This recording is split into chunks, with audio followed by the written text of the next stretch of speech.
Hi guys, welcome back to my channel. তো আজকে আমি বানাবো সর্ষে দিয়ে ডিমের কারি। তো তার জন্য আমি এখানটায় নিয়ে নিচ্ছি ডিম, তারপর নিয়ে নিচ্ছি এখানটায় আমি পেঁয়াজ কুচি, কাঁচা লঙ্কা, আর ফোড়নের জন্য হলো শুকনো লঙ্কা, তেজপাতা। আর মশলাতে আমি নিচ্ছি এখানটায় আছে পেঁয়াজ আর টমেটো পেস্ট, আর এখানটায় আছে সর্ষে, আদা, রসুন আর কাঁচা লঙ্কা পেস্ট। তো আমি এখন ডিমটাকে ভালোভাবে মাখাই নেব। তো মাখানোর জন্য আমি এখানটায় নিচ্ছি লঙ্কার গুঁড়া, তারপরে আমি নিয়ে নেব পরিমাণ মতো হলুদ, তারপরে নিয়ে নেব পরিমাণ মতো নুন। এখন আমি ডিমের সঙ্গে এগুলোকে ভালোভাবে মাখিয়ে নেব। তো দেখো ভালোভাবে আমি মাখানো শেষ। তো এবার আমি কড়াইতে বসাই দিচ্ছি তেল। তেলটা গরম হলে আমি ডিমগুলো দিয়ে দিব। তো দেখো তেল গরম হয়ে গেছে, ডিম দিয়ে দিচ্ছি। ডিমটা হালকা ভাজা ভাজা হলে আমি ডিমগুলোকে নামিয়ে নিব। তো ডিমগুলো হালকা ভাজা অবধি আমাদেরকে ওয়েট করতে লাগবে। তো দেখো ডিমগুলো হালকা ভাজা হয়ে গেছে, তো আমি এখন নামিয়ে নিচ্ছি ডিমগুলো। তো যে তেলটা বাকি ছিল, বাইচে ছিল, ওই তেলের মধ্যেই আমি ফোড়নটা দিয়ে দিচ্ছি। এখানে আছে শুকনো লঙ্কা, তেজপাতা আর সর্ষে।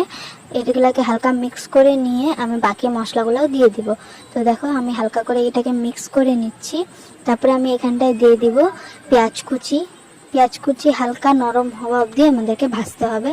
তো দেখো আমি ভাজা শুরু করে দিয়েছি। তারপরে দেখো পেঁয়াজটা হালকা ভাজা ভাজা হয়ে গেছে, সফট হয়ে গেছে। তো আমি এখানটায় দিয়ে দিচ্ছি টমেটো আর পেঁয়াজের পেস্ট।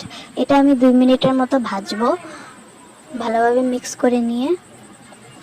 তারপরে দেখো ভাজা ভাজা হয়ে গেছে হালকা। তো আমি এখানটায় সর্ষে পেস্ট যে করে রেখেছিলাম, আমি সর্ষে পেস্টগুলো দিয়ে দিচ্ছি।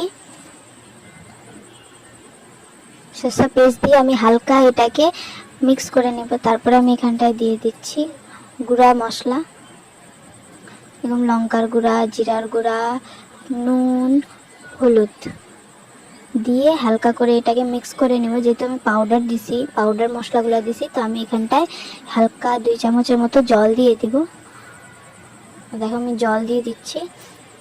তারপরে এটাকে ভালোভাবে মিক্স করব। আমি মশলাগুলোকে ভালোভাবে কষাবো, যাতে যতক্ষণ মশলা থেকে তেল না ছাড়ছে ততক্ষণ কষাইতে লাগবে আমাদেরকে মশলাটা। তো দেখো মশলা থেকে তেল ছাড়া শুরু হয়ে গেছে। তারপরে আমি এইটার মধ্যে কাঁচা লঙ্কা, যেগুলো কাঁচা লঙ্কা আমি চিড়ে রেখেছিলাম, ওই কাঁচা লঙ্কাগুলো আমি এখানটা অ্যাড করে দিব। দেখো আমি কাঁচা লঙ্কাগুলো অ্যাড করে দিচ্ছি। তারপরে হালকা এটাকে মিক্স করে নেব। মিক্স করার পরে আমি এখানে দিয়ে দিচ্ছি 1 বাটির মতো জল। যেহেতু আমি এটাকে ঝোল করব না, তো আমি বেশি জল দিচ্ছি না। তো হালকা জল দিয়ে যতক্ষণ ঝোলটা ফুটতেছে না, আমরা ডিমগুলো দিব না। তো দেখো ঝোল ফোটা শুরু হয়ে গেছে। তো আমি এবার একটু হালকা নাড়িয়ে নিচ্ছি, তারপর ডিমগুলা দিয়ে দিচ্ছি। দেখো ডিমগুলা দিয়ে আমি ভালোভাবে নাড়িয়ে নিচ্ছি। তো একদম মাখা মাখা হয়ে গেলে আমি এটাকে নামিয়ে নেব। তো দেখতে পাচ্ছ মাখা মাখা হয়ে গেছে। তো কেমন লাগলো অবশ্যই কমেন্টে আমাকে জানাইও।